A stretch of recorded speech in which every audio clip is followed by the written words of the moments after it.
E se uma criança de 5 anos cantasse com a voz rouca de um homem adulto, reproduzindo vibratos que cantores profissionais levam décadas para dominar? Ele chora ao tocar um violão, sussurrando com dor que não deveria existir em alguém tão pequeno. Sinto falta de Graceland, do meu quarto azul e branco. O que acontece quando uma criança lembra de morrer sozinha em um banheiro, sentindo o coração falhar?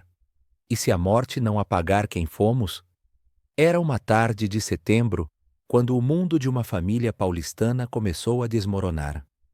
Henrique Oliveira brincava com pequenos carrinhos no tapete da sala, seus movimentos tranquilos quebrando o silêncio do apartamento no bairro de Pinheiros.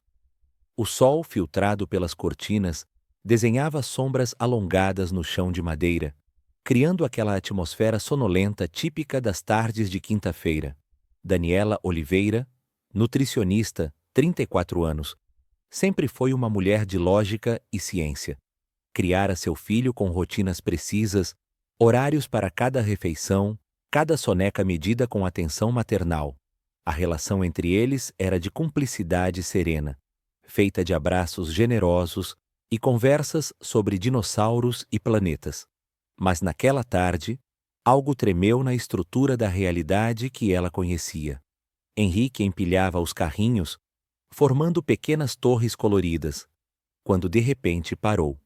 Seus olhos castanhos, que pareciam carregar décadas de memórias impossíveis para alguém tão jovem, fixaram-se no violão decorativo apoiado no canto da sala. Como um trovão silencioso, algo mudou no ar. Daniela sentiu um arrepio percorrer sua espinha quando percebeu o filho levantar-se lentamente, caminhando em direção ao instrumento com uma determinação antinatural. Havia algo na postura dele, uma certeza perturbadora que não combinava com seus 5 anos de vida. As mãos pequenas estenderam-se em direção às cordas como se reconhecessem um velho amigo, um objeto perdido no tempo. Mamãe, eu sei tocar isso.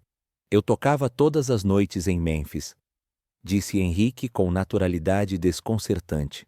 As mãos pequenas, já posicionadas, sobre as cordas do violão de um jeito que ele jamais aprendera. A pegada estava correta. Os dedos buscavam os acordes com familiaridade impossível. Daniela Oliveira deixou cair o copo de água que segurava. O vidro explodiu no piso de madeira, mas ela mal notou o barulho. Memphis? Seu filho nunca havia saído de São Paulo. Mal conhecia o bairro vizinho. De onde vinha aquela palavra? Como? Por que ele falava com tanta certeza, com aquele peso na voz? O sangue gelou nas veias dela quando Henrique começou a dedilhar as cordas com técnica que 5 anos de vida não poderiam ensinar. Henrique, você viu isso em algum desenho? Perguntou Daniela, a voz tremendo ligeiramente enquanto se ajoelhava ao lado do filho, tentando encontrar uma explicação racional que acalmasse o pânico crescente em seu peito. O menino virou-se, encarando-a como se ela não compreendesse o óbvio, como se fosse tão claro quanto o sol que entrava pela janela. Não foi desenho, mãe. Eu sou Elvis Aaron Presley, e posso provar. Lágrimas começaram a formar-se em seus olhos, escorrendo pelas bochechas infantis com uma tristeza profunda, antiga.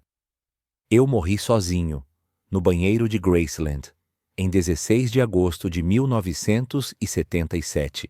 Meu coração doeu tanto, senti ele parar. Tentei gritar, mas não consegui. Henrique começou a cantar, mas não com voz de criança. Um timbre grave, rouco, adulto, carregado de alma, escapava de sua garganta pequena. As palavras eram em inglês perfeito, com sotaque sulista americano que ele jamais ouvira, pronunciando cada sílaba com aquele arrastado característico de Memphis. Sinto falta da Priscila, do cabelo preto dela, do jeito que ela cheirava a gardênias, do vestido branco que ela usou quando nos casamos em Las Vegas. E Lisa Marie, minha menina. Ela tinha apenas 9 anos quando eu parti. Nunca perdoei a mim mesmo por deixá-la. Naquele momento, Daniela compreendeu que a ciência que estudara por anos, a lógica que guiava sua vida inteira, não tinha resposta para o que testemunhava. Seu filho de 5 anos cantava como o rei do rock, chorava por uma filha que não era dela, lembrava de morrer de um jeito que criança alguma deveria conhecer. Se aquele menino realmente era Elvis Aaron Presley, o que aconteceu naquele dia fatídico de agosto?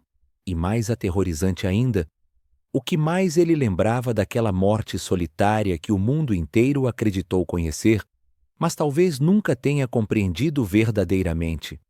E se uma criança de 5 anos cantasse com a voz rouca de um homem adulto, reproduzindo vibratos que cantores profissionais levam décadas para dominar? Ele chora ao tocar um violão, sussurrando com dor que não deveria existir em alguém tão pequeno. Sinto falta de Graceland, do meu quarto azul e branco. O que acontece quando uma criança lembra de morrer sozinha em um banheiro, sentindo o coração falhar? E se a morte não apagar quem fomos? Era uma tarde de setembro, quando o mundo de uma família paulistana começou a desmoronar. Henrique Oliveira brincava com pequenos carrinhos no tapete da sala, seus movimentos tranquilos quebrando o silêncio do apartamento no bairro de Pinheiros. O sol filtrado pelas cortinas desenhava sombras alongadas no chão de madeira, criando aquela atmosfera sonolenta típica das tardes de quinta-feira. Daniela Oliveira, nutricionista, 34 anos, sempre foi uma mulher de lógica e ciência. Criara seu filho com rotinas precisas, horários para cada refeição, cada soneca medida com atenção maternal. A relação entre eles era de cumplicidade serena, feita de abraços generosos e conversas sobre dinossauros e planetas. Mas naquela tarde, algo tremeu na estrutura da realidade que ela conhecia. Henrique empilhava os carrinhos, formando pequenas torres coloridas, quando de repente parou. Seus olhos castanhos, que pareciam carregar décadas de memórias impossíveis para alguém tão jovem, fixaram-se no violão decorativo apoiado no canto da sala. Como um trovão silencioso, algo mudou no ar. Daniela sentiu um arrepio percorrer sua espinha quando percebeu o filho levantar-se lentamente, caminhando em direção ao instrumento com uma determinação antinatural. Havia algo na postura dele, uma certeza perturbadora que não combinava com seus 5 anos de vida. As mãos pequenas estenderam-se em direção às cordas, como se reconhecessem um velho amigo, um objeto perdido no tempo. Mamãe, eu sei tocar isso. Eu tocava todas as noites em Memphis, disse Henrique com naturalidade desconcertante, as mãos pequenas já posicionadas sobre as cordas do violão de um jeito que ele jamais aprendera. A pegada estava correta. Os dedos buscavam os acordes com familiaridade impossível. Daniela Oliveira deixou cair o copo de água que segurava. O vidro explodiu no piso de madeira, mas ela mal notou o barulho. Memphis? Seu filho nunca havia saído de São Paulo. Mal conhecia o bairro vizinho. De onde vinha aquela palavra? Como? Por que ele falava com tanta certeza, com aquele peso na voz? O sangue gelou nas veias dela quando Henrique começou a dedilhar as cordas com técnica que 5 anos de vida não poderiam ensinar. Henrique, você viu isso em algum desenho? Perguntou Daniela, a voz tremendo enquanto se ajoelhava ao lado do filho, tentando encontrar uma explicação racional. O menino virou-se, encarando-a como se ela não compreendesse o óbvio. Não foi desenho, mãe. Eu sou Elvis, Elvis Aaron Presley, e posso provar. Lágrimas começaram a formar-se em seus olhos, escorrendo pelas bochechas infantis com uma tristeza profunda, antiga. Eu morri sozinho, no banheiro de Graceland, em 16 de agosto de 1977. Meu coração doeu tanto, senti ele parar. Tentei gritar, mas não consegui. Henrique começou a cantar, mas não com voz de criança. Um timbre grave, rouco, adulto, carregado de alma, escapava de sua garganta pequena. As palavras eram em inglês perfeito, com sotaque sulista americano que ele jamais ouvira. Sinto falta da Priscila, do cabelo preto dela, do jeito que ela cheirava a gardênias. Do vestido branco que ela usou quando nos casamos em Las Vegas. Elisa Marie, minha menina.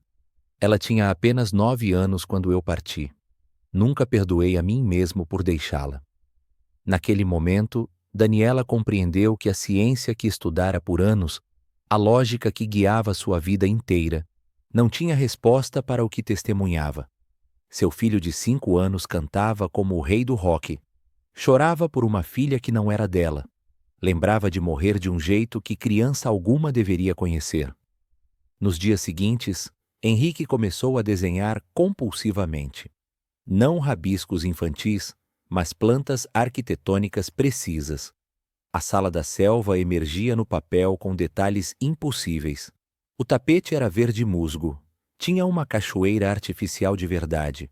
Os sofás eram esculpidos como troncos de árvore, com almofadas de veludo verde. Henrique desenhava cada elemento com precisão obsessiva. A sala de TV tinha 3 televisores, 3 televisões RCA, para assistir 3 canais ao mesmo tempo. Eu ficava lá de madrugada quando não conseguia dormir. Daniela pegou o celular e começou a pesquisar. Graceland, sala da selva. 3 televisores. Cada detalhe que Henrique mencionava estava correto. O menino então desenhou um carro. Não um carrinho genérico, mas um Cadillac detalhado. Pink Fleetwood 1955, disse ele, pintando com lápis rosa. Presente para a mamãe Gladys. Ela adorou tanto que chorou. A voz dele quebrou ao mencionar Gladys. O choro não era de criança fazendo birra. Era de alguém que perdeu sua mãe e nunca se recuperou. Naquela noite, Daniela ouviu música vindo do quarto de Henrique às 3 da manhã. Encontrou o filho cantando Can't Help Falling in Love em inglês perfeito. O sotaque era autêntico, sulista. O vibrato impossível. Gravou tudo no celular e enviou para Dr. Ricardo Tavares, professor de canto da Unírio. A resposta veio em minutos. Daniela, essa técnica vocal é de alguém com no mínimo 30 anos de canto profissional. Isso não pode ser uma criança de 5 anos. É impossível. Mas era. Henrique cantou Love Me Tender durante o café da manhã, sua voz grave contrastando com seu corpo pequeno. Eu respirava pelo diafragma, não pela garganta. Sam Phillips me ensinou isso no Sun Records, em 1954. Daniela largou a xícara. Sam Phillips, Sun Records, 1954. Seu filho estava citando produtores de 70 anos atrás como se tivesse almoçado com eles ontem. Eu sinto tanta falta da minha mãe Gladys. Ela morreu em 1958 de ataque cardíaco. Eu tinha 23 anos e nunca me recuperei. A avó de Henrique, Teresa, católica devota, visitou na semana seguinte. Quando presenciou o neto cantando com voz de homem adulto, suas mãos tremeram ao fazer o sinal da cruz. Daniela, isso é obra de Deus ou do demônio? Reencarnação existe? Marcelo Oliveira, pai de Henrique e engenheiro, tentava manter a racionalidade. Ele viu documentários, decorou, mas sua voz falhava. Henrique interrompeu, virando-se para o pai. Pai, nenhum documentário mostra que eu tomava dexedrina às 3 da manhã porque não conseguia dormir. Que o Dr. Nicópolis me dava receitas sem parar. Bifetamine, Quaalude, Demerol. Eu estava viciado desde 1967 e ninguém conseguiu me parar. O silêncio foi absoluto. Henrique acabara de admitir vícios de Elvis mantidos em segredo por décadas. Como uma criança de 5 anos sabia disso? Fernando, tio de Henrique e músico de blues, trouxe sua guitarra na visita seguinte. Começou a tocar um blues clássico. Henrique ouviu por segundos e levantou a mão. Tio, a afinação está meio tom abaixo. Tem que ser em mi bemol. Era assim que B.B. King tocava quando tocávamos juntos em Las Vegas, 1974. Foi nesse momento que a família compreendeu que precisava de ajuda especializada. Dr. Ricardo Tavares ofereceu-se para visitar pessoalmente. Henrique, disse Dr. Ricardo sentando-se no sofá, me fale sobre a gravação de Suspicious Minds. O menino não hesitou. Gravamos em 23 de janeiro de 1969, American Sound Studio, Memphis. Chips Moman produziu. Tivemos que fazer 26 takes porque eu queria o fade perfeito no final. Dr. Ricardo sentiu o chão desaparecer. Aquela informação sobre os 26 takes estava em arquivos de estúdio da RCA, não em documentários públicos. Canta pra mim, Henrique. Quando o menino abriu a boca, Dr. Ricardo precisou segurar-se no sofá. We're caught in a trap, I can't walk out. Lágrimas escorriam pelo rosto infantil. Because I love you too much, baby. Ele parou soluçando. Essa música era sobre meu casamento com Priscila. Eu sabia que estava acabando. Eu sabia que estava perdendo ela. Dr. Ricardo tremeu. Esse menino sabe detalhes que só estão em arquivos não publicados. Ele canta com interpretação emocional de alguém que viveu aquilo. Foi assim que entraram em contato com doutora Mariana Fontes, psicóloga da USP especializada em memórias de vidas passadas. Em 15 anos estudando esses fenômenos, nunca ouvi um relato tão detalhado. Posso visitá-los amanhã? Doutora Mariana Fontes chegou no dia seguinte. Vou mostrar algumas fotos. Você pode me dizer se reconhece alguém? A primeira foto mostrava um homem gordo de terno, sorriso largo e charuto. Henrique olhou por menos de 2 segundos. Esse é Coronel Tom Parker, meu empresário. Ele ficava com 50% de tudo que eu ganhava. Era holandês, imigrante ilegal. O nome real dele era Andreas Cornelis van Kuijk, mas ninguém podia saber. Doutora Mariana sentiu um arrepio. Aquela informação sobre a verdadeira identidade de Parker só veio à tona após sua morte. Foto após foto. Henrique identificou Red West, Joe Esposito, Jerry Schilling, Charlie Hodge, Lamar Fike. Cada nome, cada relação estava correta. Mas foi uma foto sem legenda que fez a psicóloga deixar o álbum cair. Uma mulher jovem, loira, sorrindo. Essa é Ginger Alden, minha noiva, disse Henrique, sua voz quebrando. Ela tinha 20 anos quando nos conhecemos. Ela é quem me encontrou no banheiro quando eu morri. Doutora Mariana verificou.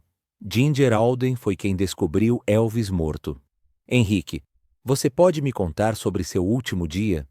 O menino fechou os olhos. Era terça-feira, 16 de agosto de 1967.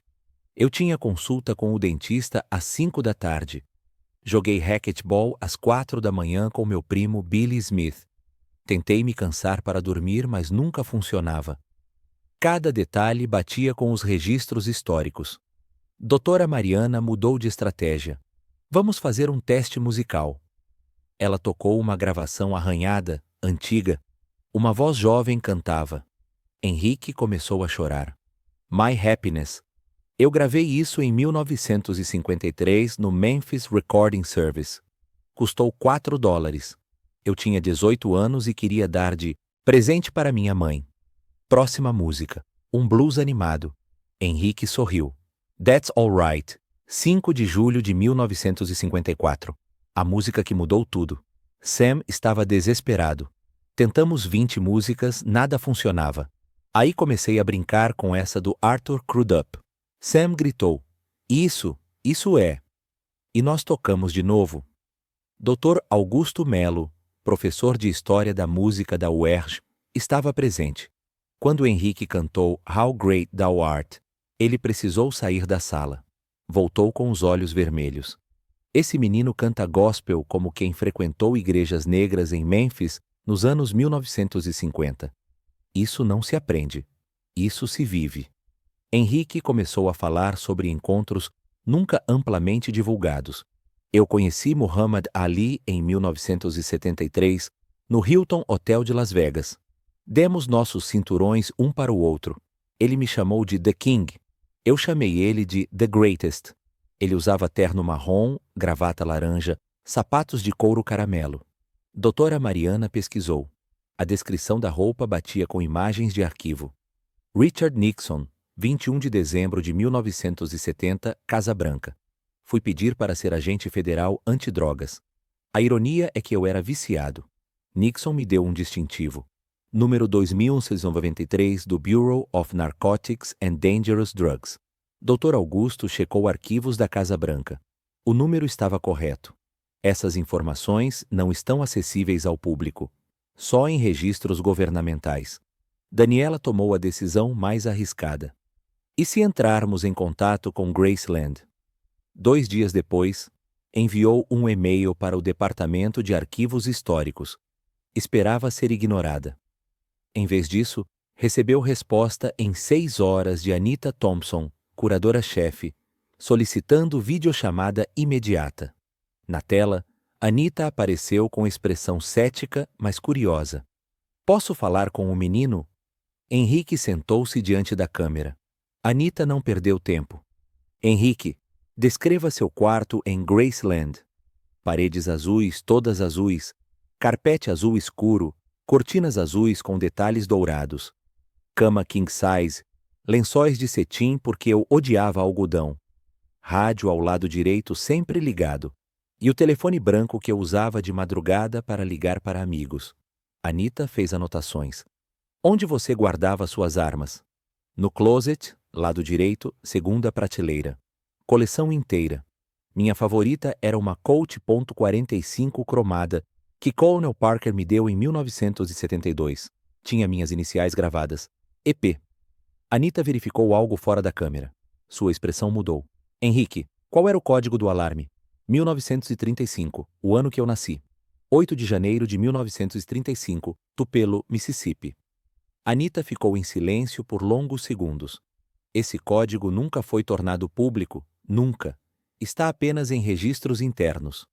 Ela olhou para aquele menino de 5 anos. "Precisamos que vocês venham para Memphis. Henrique precisa vir para casa." O voo São Paulo. Memphis durou 14 horas.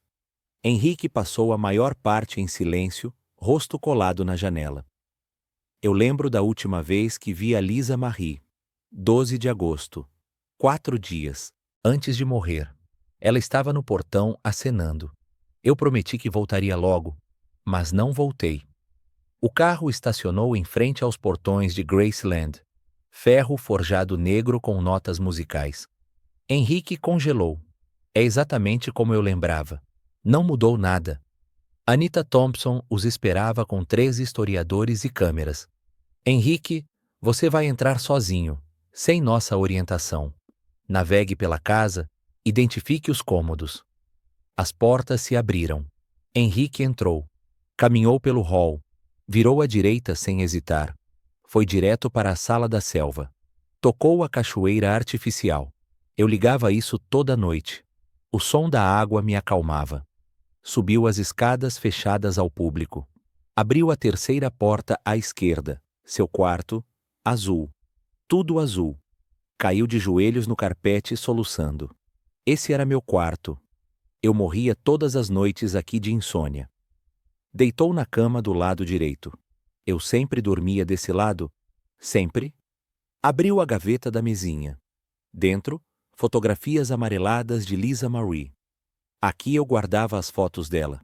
Quando a saudade apertava, eu olhava. Os historiadores verificaram. Aquelas fotos nunca haviam sido catalogadas publicamente, mas o momento mais devastador ainda estava por vir. Anita conduziu Henrique até a porta trancada há quase 50 anos, o banheiro onde Elvis morreu. "Você não precisa entrar se não quiser." Daniela ajoelhou-se segurando seu rosto. "Você não está sozinho agora." Henrique empurrou a porta. Entrou lentamente. Por um longo momento, apenas ficou ali, respirando. Então apontou para o lado direito. Eu estava sentado aqui, lendo The Scientific Search for the Face of Jesus. O livro caiu aqui quando eu desmaiei. Tocou o piso de mármore. Eu senti o chão frio no meu rosto. Tentei gritar por ajuda, mas nenhum som saiu. Meu peito doía tanto. Eu sabia que estava morrendo. Lágrimas escorriam. Eu não queria morrer sozinho. Eu tinha tanto medo. Meus últimos pensamentos foram para a Lisa Marie e minha mãe Gladys. Pedi perdão por não ter sido forte o suficiente. Anita chorava. O livro foi encontrado exatamente onde você apontou. aberto na página sobre o sudário. Isso nunca foi divulgado. Estava apenas nos relatórios do legista. Dr. James Patterson, da University of Memphis, segurou os ombros de Henrique. Há coisas que você sabe que nem nossa equipe descobriu em 50 anos. Não há explicação lógica.